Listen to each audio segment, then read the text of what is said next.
Prenez un avatar quand il vient. Il est habitué à chacun en fait. Quand on regarde,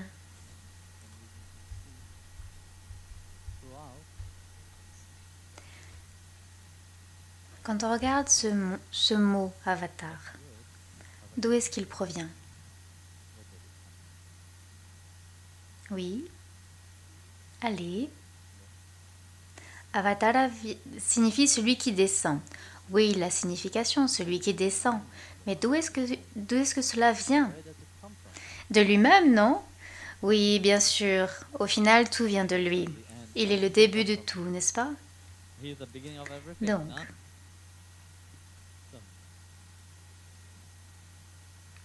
c'est vrai. Le mot avatar vient des Védas. Avant, dans notre tradition védique, à l'époque védique, qui vénérait-on?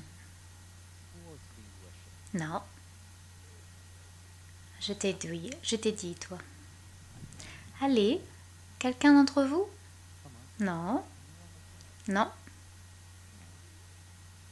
non, oui. Eh bien, vous voyez, dans la tradition védique, les devas étaient vénérés. Les trois principaux étaient Varun, Indra, Agni. Donc le chef de ces trois c'était Agni. Oui. Agni Dev était considéré supérieur. C'était le principal, le roi des demi-dieux. C'était Agni Dev. Mais vous voyez, quand quelqu'un a du pouvoir, que se passe-t-il?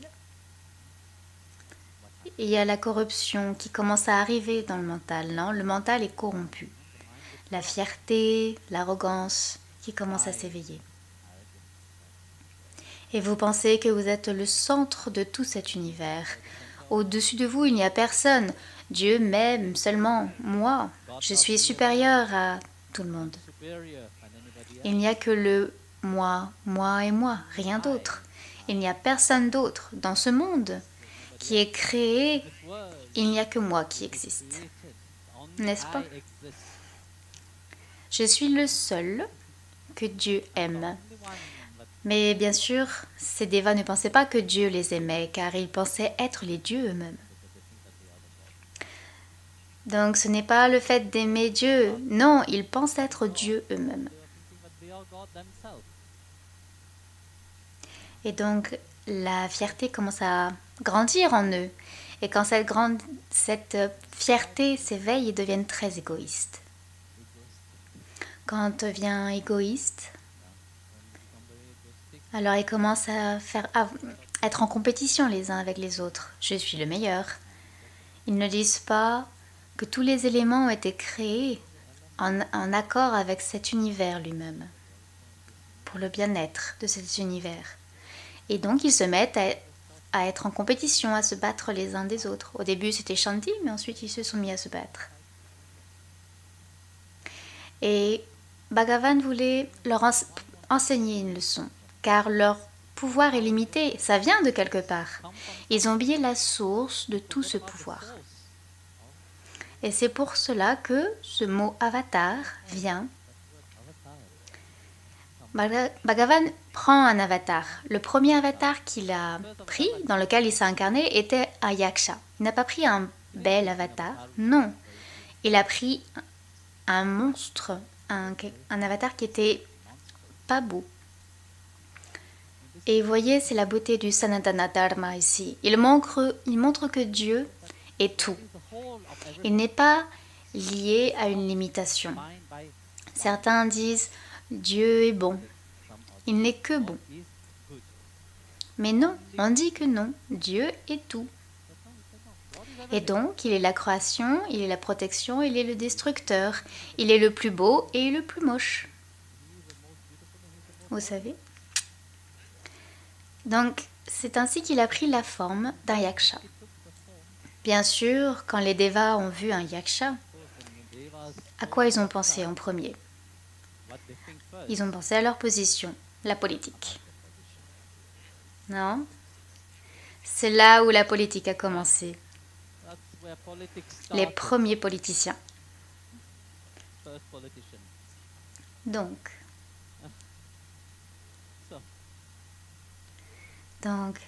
ils commencent à avoir peur pour leur place. Agnidev avait peur. Et donc, étant le chef des demi-dieux, il est allé voir ce yaksha. Et le yaksha était très calme et serein. Et il regarda Agnidev et il lui a dit « Mais qui es-tu » Très choqué, Agnidev a dit « Mais tout le monde me connaît et lui il ne sait pas qui je suis. Comment est-ce possible ?» C'était bizarre, non? Quand vous êtes quelqu'un de connu et que quelqu'un vous dit « Je ne sais pas qui vous êtes », ça va vous choquer, non? Je me souviens une fois, j'ai rencontré Michael Jackson. Non, c'était qui? Pardon. Oui, oui. Celui aussi j'ai rencontré, mais... Oui, j'ai rencontré Lionel Richie. Et il dit, je suis Lionel Richie et je ne sais pas qui vous êtes. Vous n'êtes pas aligné avec mes intérêts, donc je ne sais pas qui vous êtes. Et il a dit, ok, venez demain. Et il était choqué. Oui, bien sûr.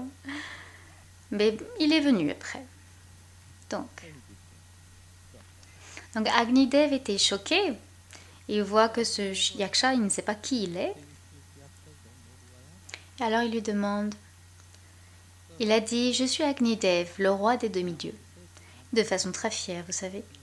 Yaksha rigolait. Ah, quelle est ta spécialité, non? Quelle est, comment dire, à quoi tu sers?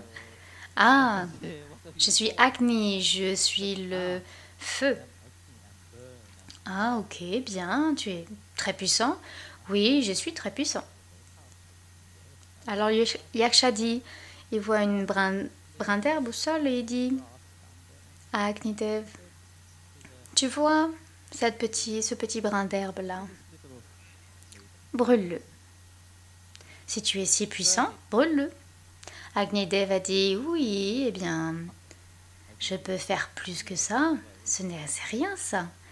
Ok, c'est bien, on va tester tes pouvoirs avant tout. Donc Agnidev, très fièrement, s'approche, il regarde le brin d'herbe et de façon très désintéressée, il envoie du feu de sa bouche et rien ne se passe. L'herbe reste verte et magnifique. Et donc, rien ne se passe. À nouveau, il souffle du feu et rien ne se produit. Et il était choqué. Il est retourné et il a dit « Ok, on va envoyer Varun, son assistant. »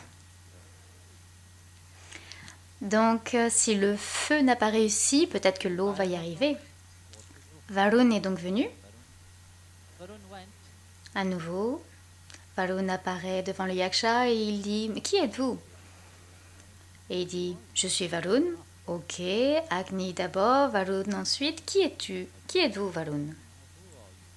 Je suis l'élément eau. De façon très fière qu'il le dit, non? Et qu'est-ce que tu peux faire? Je peux tout submerger. Je peux submerger tout, les montagnes, les arbres, tout part. À nouveau, de sa bouche, il a soufflé de l'eau et rien n'est arrivé à ce brin d'herbe-là. À nouveau, il est retourné à Agni, il lui a dit ce n'est pas possible. Indra est ensuite venu, et Indra était un petit peu plus intelligent. Donc il est allé le voir, et il a analysé tout d'abord. Il a regardé le yaksha, et le yaksha n'avait pas peur de ces demi-dieux qui sont très puissants. Tout le monde, quand il les voit, ils ont peur, mais lui, ce yaksha, non. Ça veut dire qu'il doit être supérieur. Il doit être plus puissant. Et Indra, dans son mental, il s'est dit « Qui êtes-vous » Il a juste eu cette pensée « Qui êtes-vous » pourquoi Agni, comment dire, n'a pas pu te combattre? Pourquoi Varun n'a pas réussi non plus? Tu dois être le Seigneur suprême lui-même, celui qui nous a donné tous nos pouvoirs. Et donc Bhagavan, sachant cela, il a disparu.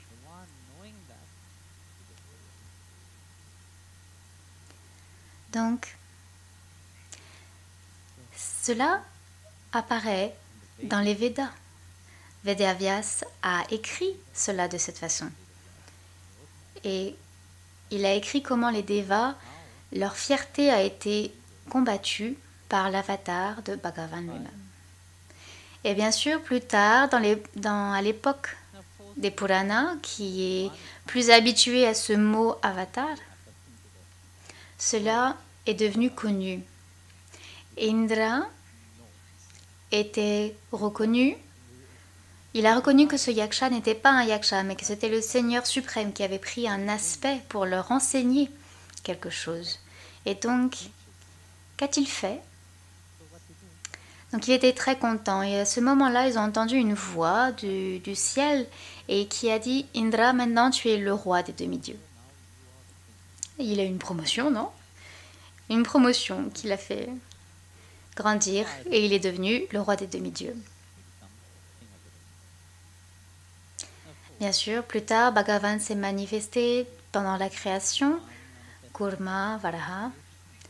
Et selon la création, il se manifeste selon l'époque, selon selon ce que traverse l'époque. Il prend l'aspect du poisson, parce qu'il y avait de l'eau partout. Et imaginez, s'il était apparu sous une autre forme, que se serait-il passé? Les poissons n'auraient pas compris? Non? Ils auraient eu peur. Donc il prend un aspect avec lequel ils sont familiers. Ensuite, quand l'eau a commencé à décroître, il a pris l'aspect de la tortue. Et comme ça continue, ensuite il a pris d'autres aspects. Matsya, Kurma, Varaha, Narasimha. Donc ainsi, Bhagavan, selon les époques, il s'est manifesté selon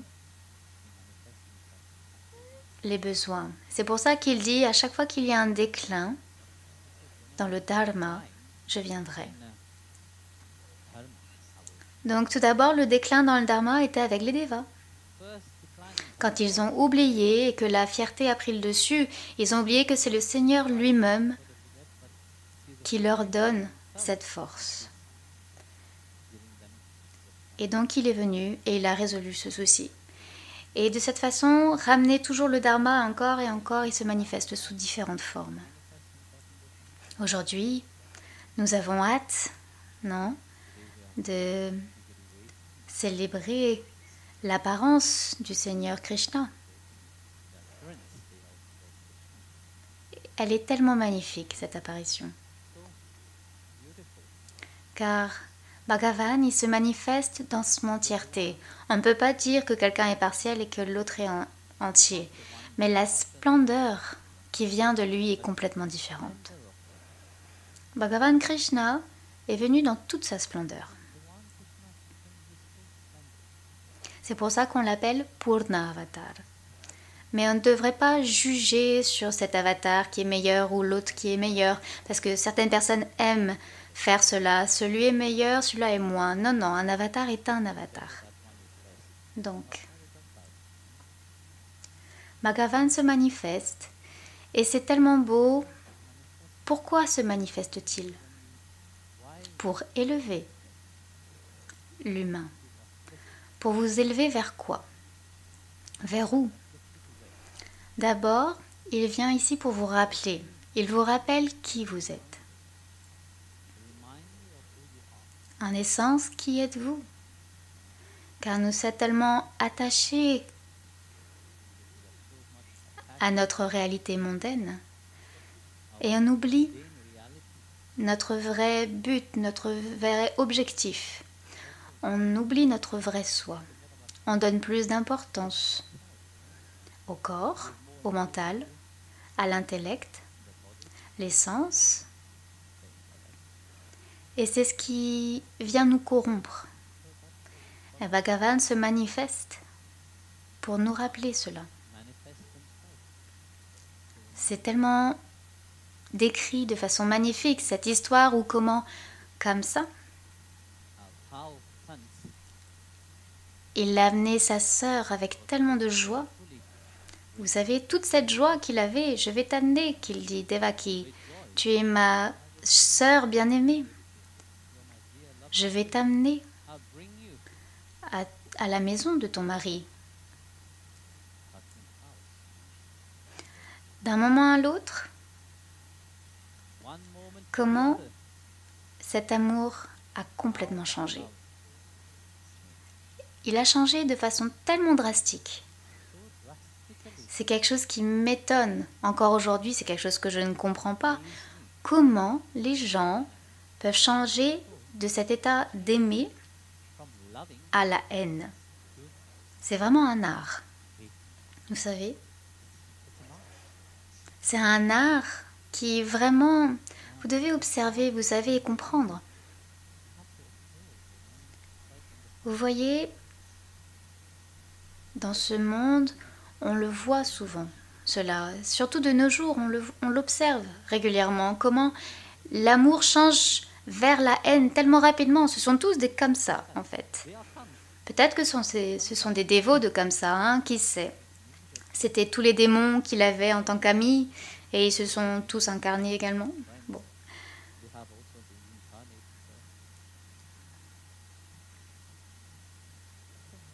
Donc, Bhagavan se révèle lui-même. Pourquoi? Devaki symbolise cette réalité matérielle, également cette réalité physique, non? Et Vasudev représente cette énergie de force, de vie qui est à l'intérieur de nous. Et donc, quand la fierté s'éveille dans le mental, il faut qu'elle disparaisse, il faut qu'on s'en débarrasse. On peut observer clairement, comme ça, à un moment il était sur le chariot, juste après il était dehors, en dehors du chariot, descendu. Et vous voyez, quand la fierté naît dans ce corps, quand elle s'éveille, vous perdez cette capacité à raisonner. Même si quelque chose a du sens, ça ne fera plus du tout de sens à ce moment-là, car vous êtes aveuglé. Vous ne pouvez plus penser. Même si vous avez eu de magnifiques expériences, vous les oubliez très rapidement. Et vous voyez comme ça. Il a tout oublié de façon tellement rapide. Et ainsi, il a amené sa sœur en prison.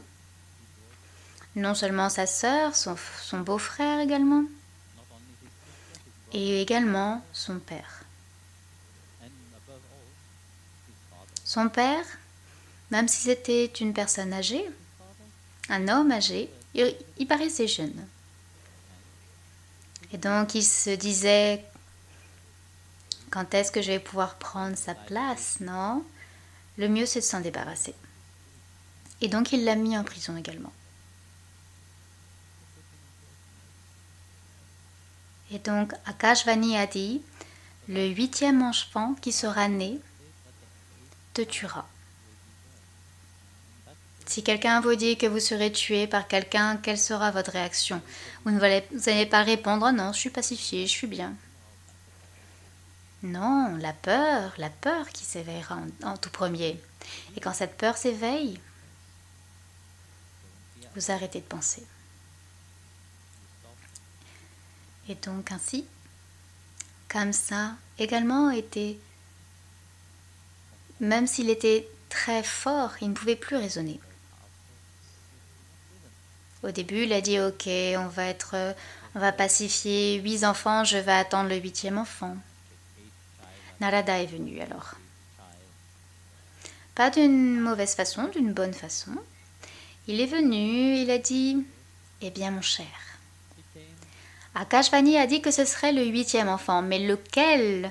Comment est-ce que tu comptes le numéro 8? De devant, derrière, au milieu, sur les côtés? Le 8 peut être n'importe où. Pour accélérer, vous savez, la descente de Bhagavan. Alors, son mental était déjà corrompu, donc il a dit ok, on n'a pas besoin de faire plus. Il a donc aidé pour que Bhagavan vienne plus vite. Votre question plutôt était les 6 enfants qui ont été tués, non? Comme je vous ai dit, il y a différents aspects. Donc il y a 6 ennemis qui sont entre nous et le Seigneur. Donc c'est entre nous et la réalisation également.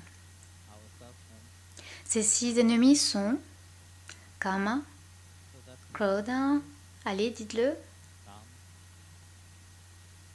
Je le veux pas en sanskrit, je le veux en anglais.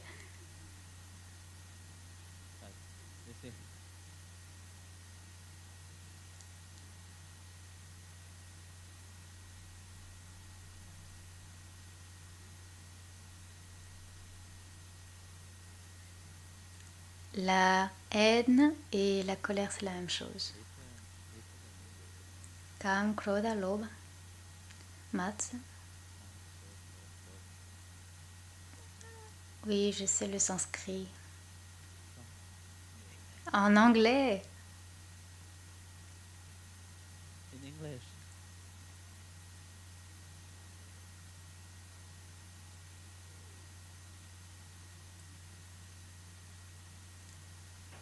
Donc,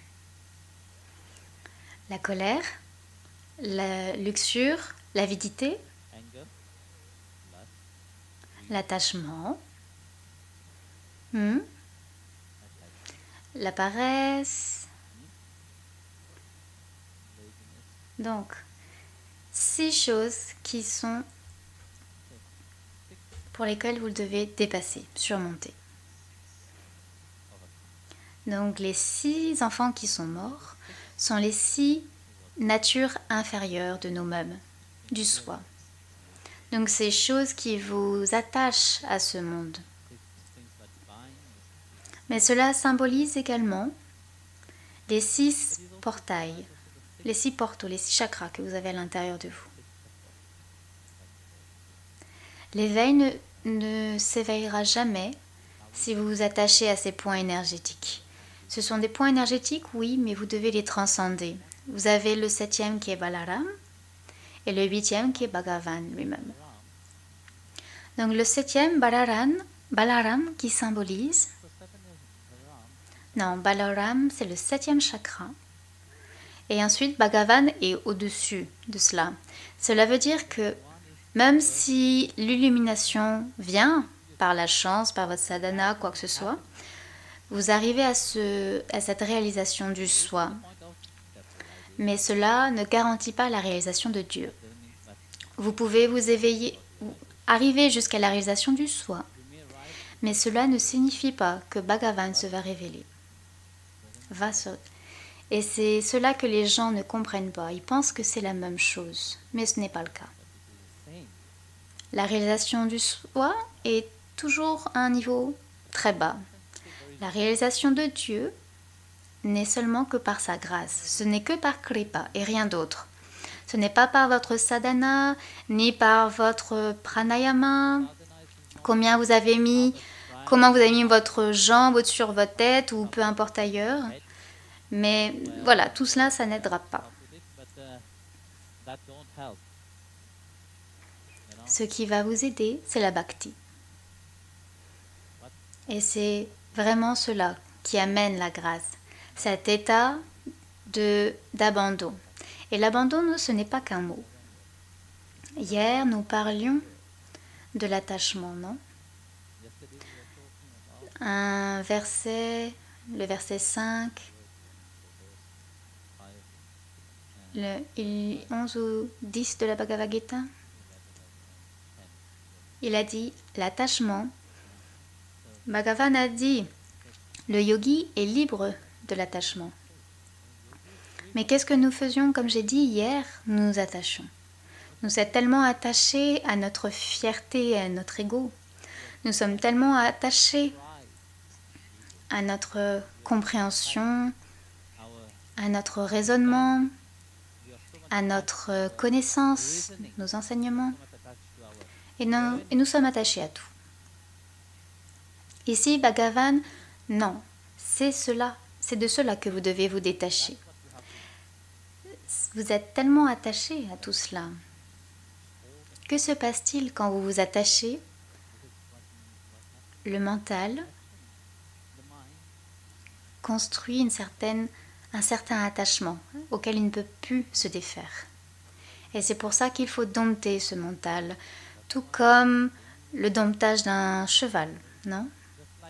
Vous voyez, tout le monde aime les chevaux, n'est-ce pas? Vous, je sais, mais moi non, je suis allergique. Vous pouvez aller proche d'eux, ils sont magnifiques, mais moi non. Un cheval, donc, c'est beau, vous nourrissez le cheval. Et c'est comme le mental, vous devez nourrir le mental avec les bonnes choses. Si vous nourrissez le mental avec des mauvaises choses, rien ne peut en sortir. Donc, ce dont vous nourrissez le mental est très important. Et de temps en temps, même si vous nourrissez le cheval parfois, vous devez aussi donner un petit coup au cheval, le cravacher un petit peu. Et le mental, c'est pareil. Si vous ne le domptez pas, il doit être dompté.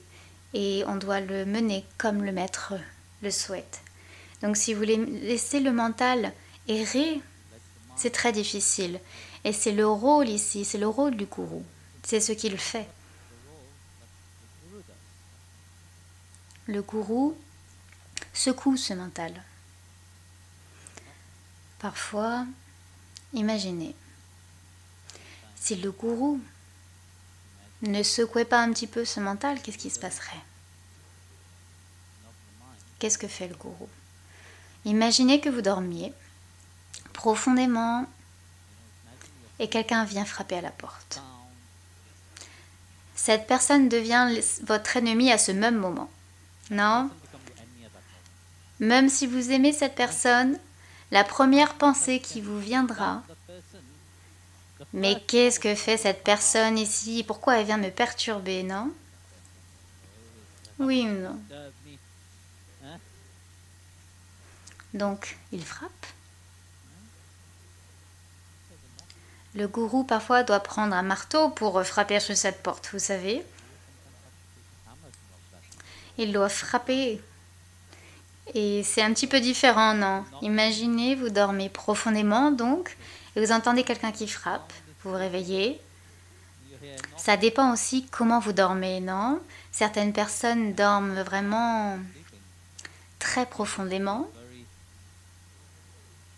Et certaines personnes dorment de façon plus légère. Donc parfois, juste frapper un petit peu, ça va réveiller la personne, mais parfois, vous avez besoin d'un seau d'eau froide sur la tête de la personne.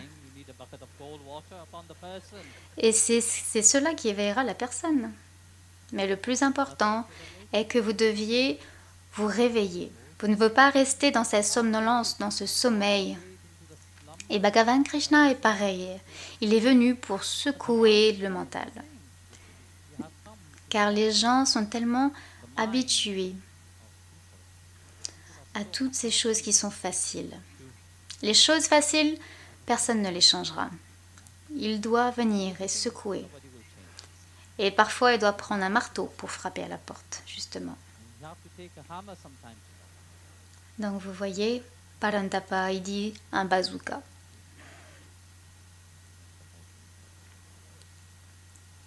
Et c'est ce que Bhagavan dit.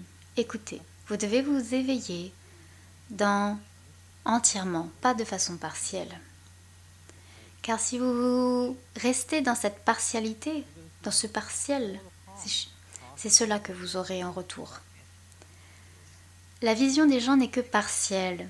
même s'ils ont la connaissance sur cet infini, ils ont la connaissance sur tout, cela ne reste que des mots. L'expérience est importante. Je parlais avec Swami Parantapa plus tôt. Il disait, quand les gens viennent, qu'est-ce qu'ils ont en premier? Maintenant tu parles, tiens. Donnez-lui le micro, dis ce qu'on parlait. On a parlé de beaucoup de choses, le quoi? De l'expérience, oui, l'expérience.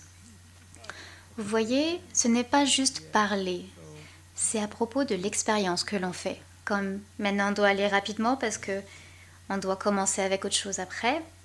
Donc je parlais à Guruji et nous parlions de quand est-ce que la Bhagavad Gita est devenue importante. Cela ne remonte qu'à quelques années de cela. Et comme je regardais cette époque, je disais à Guruji, c'est très intéressant que même avant que la Bhagavad Gita soit importante dans Bhakti Marga, j'ai reconnu qu'il donnait déjà l'expérience à différentes personnes. Et pour ça, je parlais de moi-même.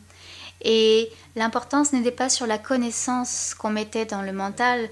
Tu dois apprendre cela ou lire cela. Vous voyez, sans l'expérience, la connaissance n'est rien. Vous devez avoir l'expérience et ensuite vous pourrez avoir la connaissance de ce que vous avez fait comme expérience. Car souvent les gens font le contraire.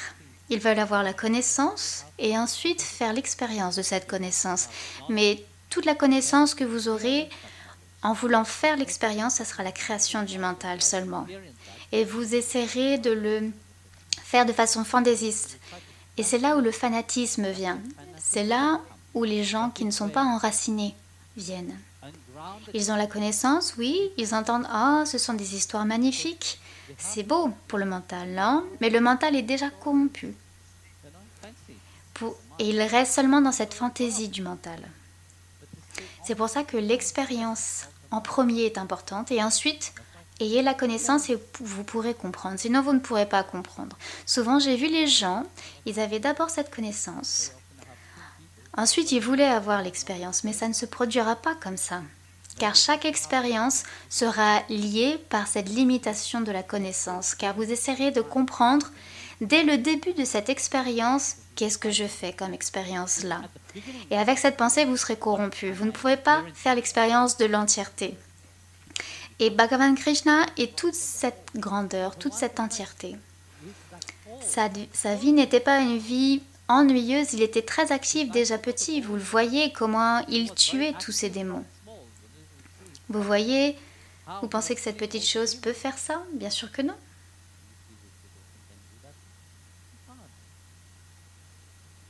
À l'âge de 7 ans, Kamsa l'a appelé. Il lui a dit « Viens mon cher neveu, j'ai entendu que tu étais encore vivant, j'aimerais te voir. » 7 ans seulement il avait. Et c'est là où il a fait race également.